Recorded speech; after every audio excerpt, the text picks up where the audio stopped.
Ada 4 bulan disebut bulan haram, 3 berurutan kata Nabi, 1 terpisah. Yang 3 itu Dzulqa'dah 11, Dzulhijjah 12, Al-Muharram bulan pertama, yang keempat namanya Rajab. Dan kita sekarang ada di bulan ini. Siapa yang masih ingat sekarang tanggal berapa?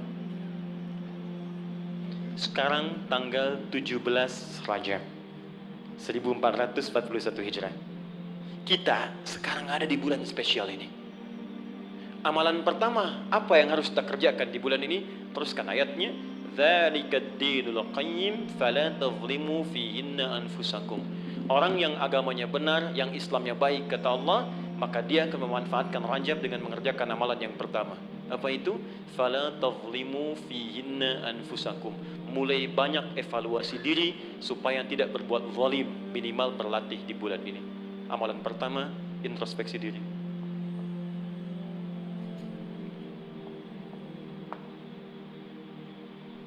Maaf Pak Ibu, saya tidak bermaksud mengajari, hanya menerangkan apa yang dimaksud oleh Al-Quran.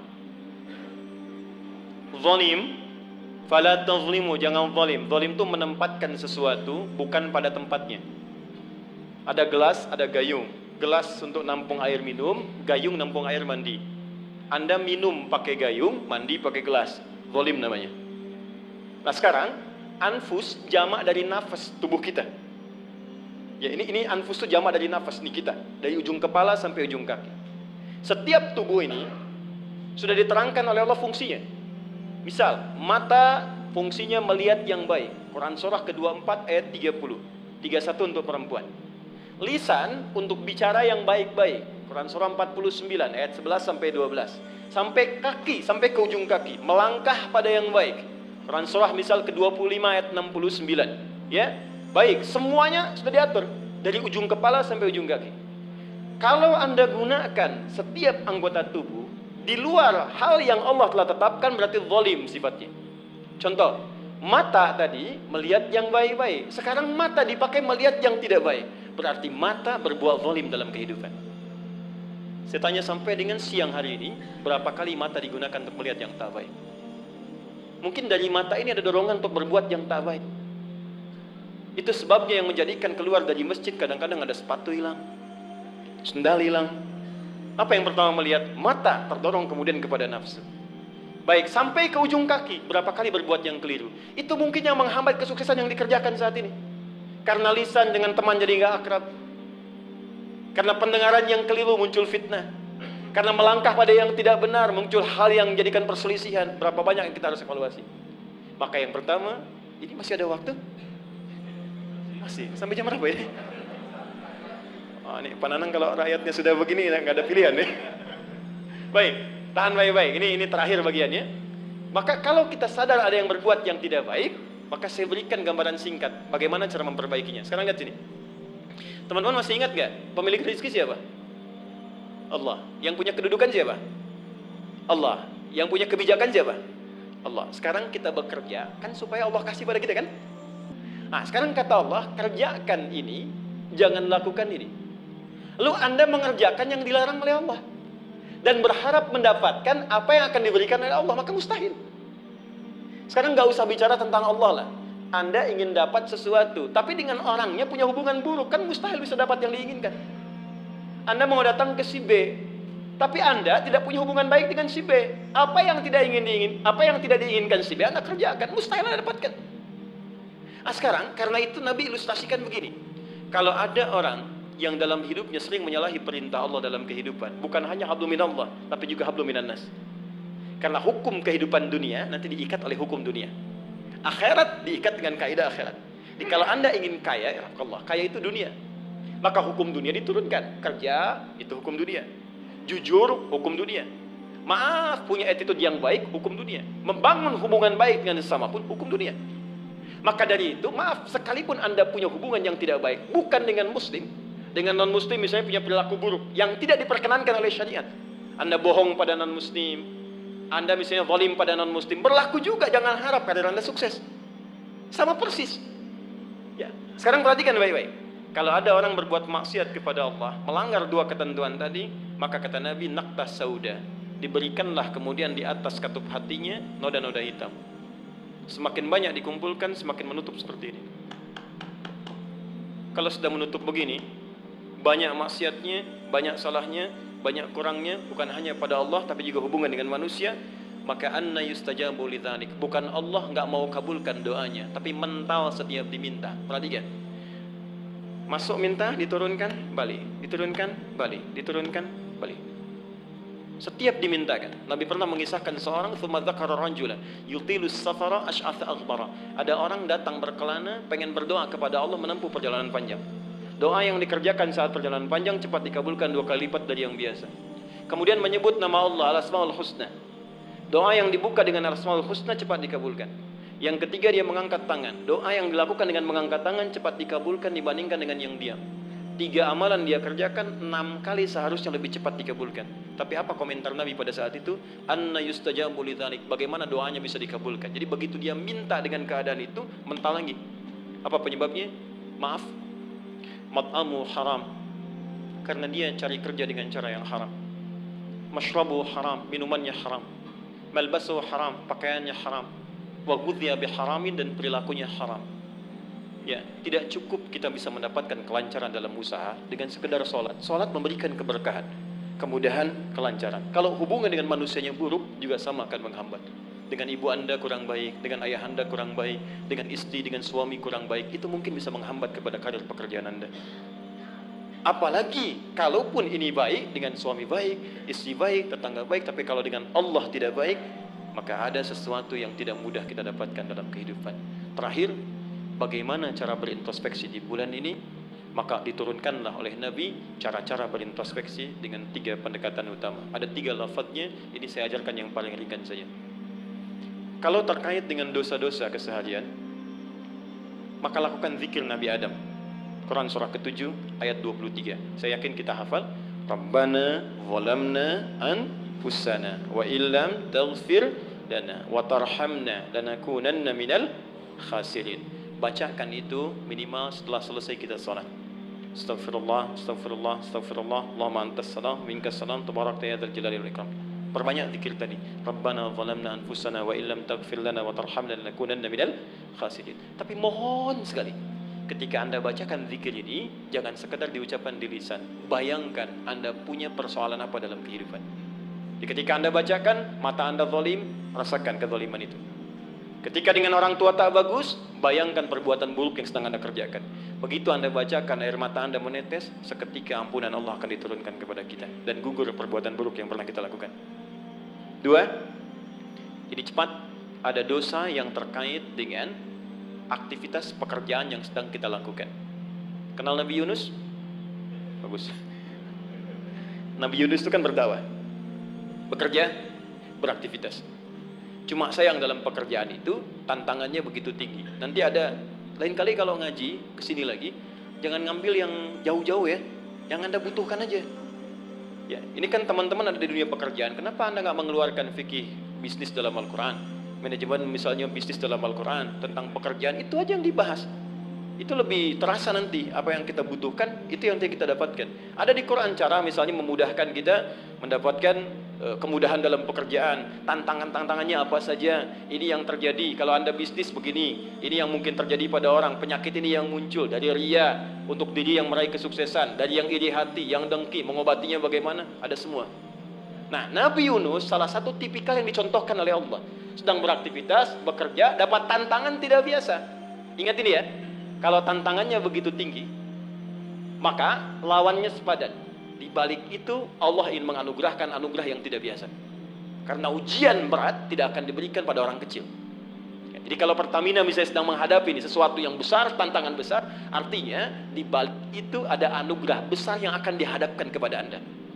Karena itu ingat baik-baik, dalam konteks ini Al-Quran mengatakan hanya orang-orang besar yang bisa melewati itu. Kadang-kadang di situ akan kelihatan, orang yang cuma malas numpang kerja saja akan terlihat. Orang yang butuh tantangan, dia akan dihadapkan pada kesuksesan. Secara singkat, dakwah diusir, masuk ke kapal, sampai dilemparkan ke lautan. Ya, jadi dakwahnya diisengi, diusili, sampai yang terakhir puncaknya, dilempar ke lautan, masuk dalam perut ikan paus. Saya mau tanya sebentar, kalau masuk perut ikan paus, kira-kira pengap atau tidak? Sudah pernah masuk? Pengap, gelap, sulit kan? Baik ya? Nah, gambarannya nonton film Pinocchio kelihatan kan? Nah, sekarang lihat baik-baik.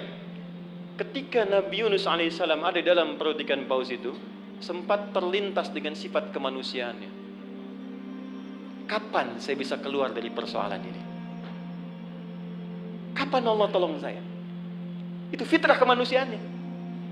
Tapi fitrah kenabiannya, karena beliau maksum, diluruskan oleh Allah. Jangan mengeluh. Ini jalan menuju kesuksesan. Bagian dari kebaikan yang mungkin kamu akan dapatkan. Lakukan zikir ini. Begitu diucapkan zikirnya, dikeluarkanlah dari kesulitan itu. Saya mau tanya sebentar. Tadi masuknya ke perut ikan apa?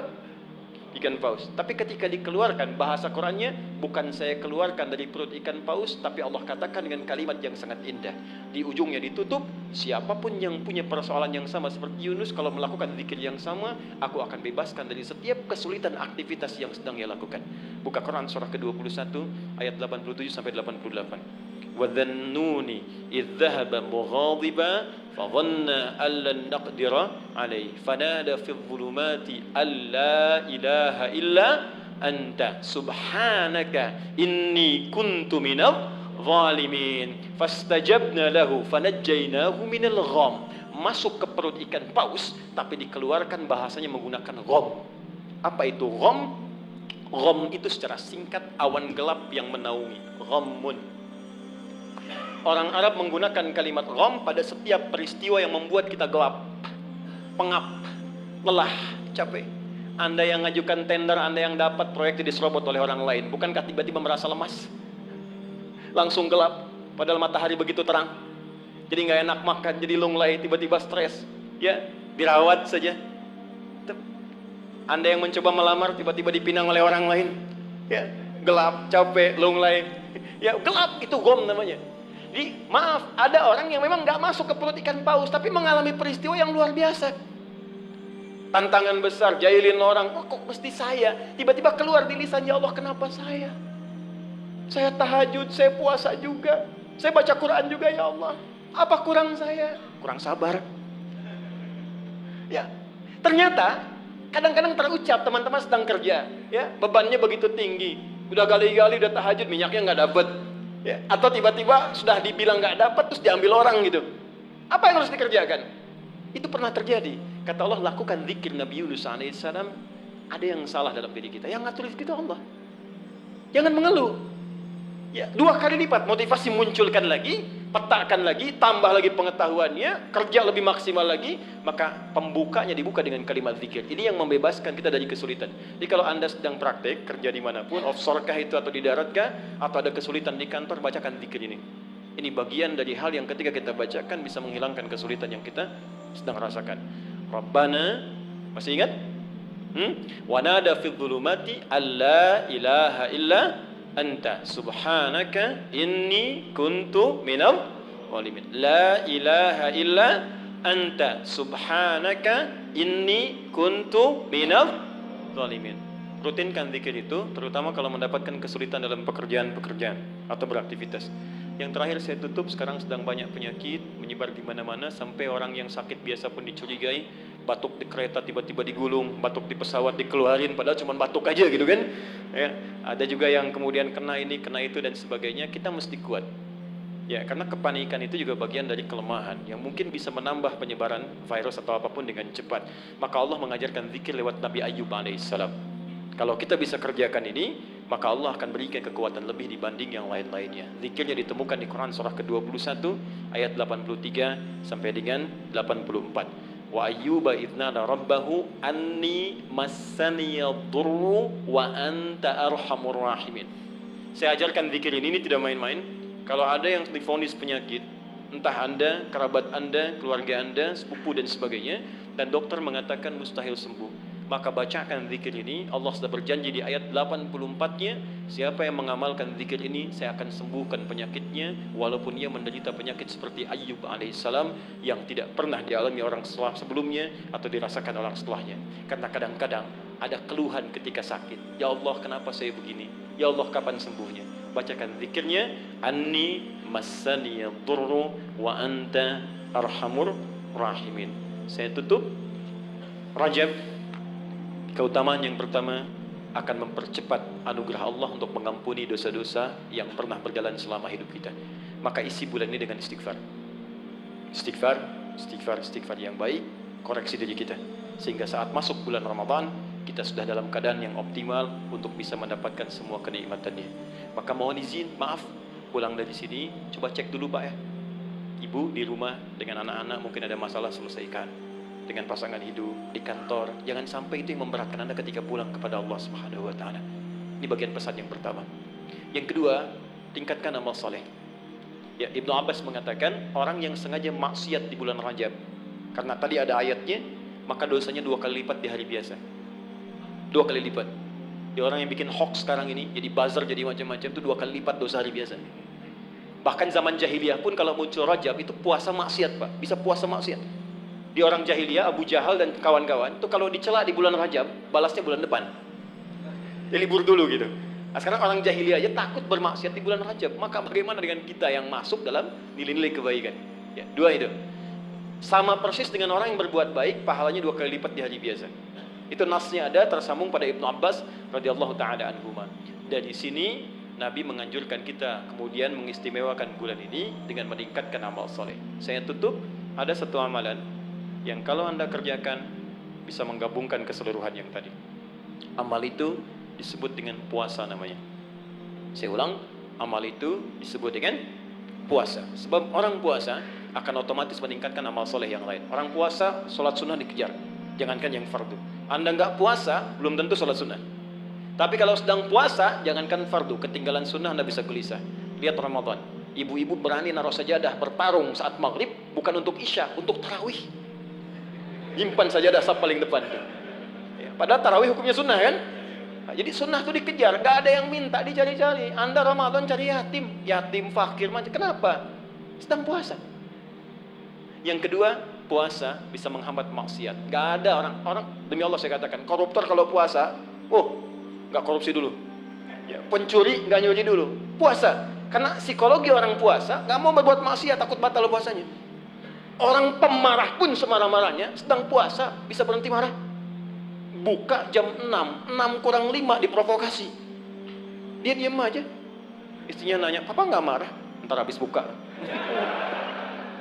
Dia tahan. Nah, jadi tolong hidupkan bulan ini. Yuk kita mulai. Jangan, coba dulu pelan-pelan ya. Jangan langsung tinggi-tinggi ya. Sehari dulu puasa. Sekarang Kamis, tunggu Senin. Karena kalau orang banyak puasa, kita puasanya akan lebih ringan. Ya, nanti kalau sudah Senin istirahat dulu, Kamis puasa lagi. Ya, supaya terbiasa, nanti saat Ramadan kita sudah lebih sempurna. Tapi hati-hati, karena bulan ini istimewa, dulu banyak orang abai tentang bulan ini, sehingga ada orang-orang yang tidak mengerti, berbuatlah dengan membuat hadis-hadis palsu. Ya, siapa yang puasa sehari bulan Rajab akan dapat begini. Siapa yang sholat pertama bulan Rajab diampuni semua dosanya. Pernah dengar hadis itu? Hadis itu palsu. Bahkan saking palsunya, di kitab hadis palsu pun tidak ditemukan. Saking palsunya. Tapi ada salah persepsi di masyarakat. Apa salah persepsinya? Dikira Rajab nggak ada keutamaannya karena yang diketengahkan hadis palsu. Akhirnya orang malas puasa, orang malas sholat malam. Padahal yang sahih ada. Jadi kalau ada yang sahih, kenapa menggunakan yang palsu? Jadi kalau Anda ingin sholat malam, sholat saja. Tahajud namanya. Silakan tahajud, perbanyak malam, tingkatkan ketaatan. Siangnya silakan puasa, gunakan yang sahihnya. Mudah-mudahan dosa kita diampuni oleh Allah Subhanahu Wa Taala. Tidak cukup dengan amin, ya koreksi diri dulu, kemudian perbaiki. Dan terakhir, saya ingin berdoa untuk kita semua. Mudah-mudahan doa kita dikabulkan oleh Allah, dimudahkan pekerjaan kita. Sebelum kita berdoa, saya ingin memberikan pesan. Bangsa kita bangsa besar. Negara kita negara hebat. Sumber daya kita banyak. Banyak yang ingin mendapatkan Indonesia, bahkan ingin lahir di Indonesia. Dan kita beruntung berada di sini. Maka saya ingin mengajak kepada teman-teman semuanya, ayo makmurkan negeri kita. Cintai negara kita, cintai bangsa kita. Saya pun selalu mengatakan keluar dimanapun saya pergi, dunia-dunia yang saya kunjungi, saya katakan saya sangat mencintai negara saya, bangsa saya, dan saya ajak teman-teman di luar untuk kembali bangun bangsa kita. Dan sekarang yang dibutuhkan oleh bangsa kita adalah orang-orang baik. Yang pintar sudah banyak, tapi tidak cukup mengangkat kehebatan negeri kita dengan pintar saja. Maka saya berpesan pada Anda semua, diri saya pribadi, jadi orang baik. Jadi karyawan yang baik, jadi abdi masyarakat yang baik, dan jadi hamba yang baik.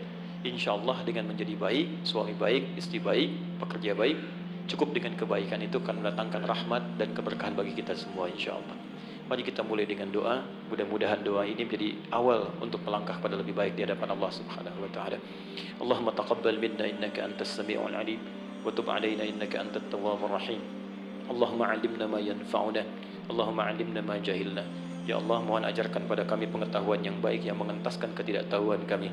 Allahumma ya Allah, wafiqna bima ta'allamna bihi na'mal bih. Ya Allah, berikan kami kekuatan untuk mengamalkan apa yang telah kami pelajari dan kami pahami.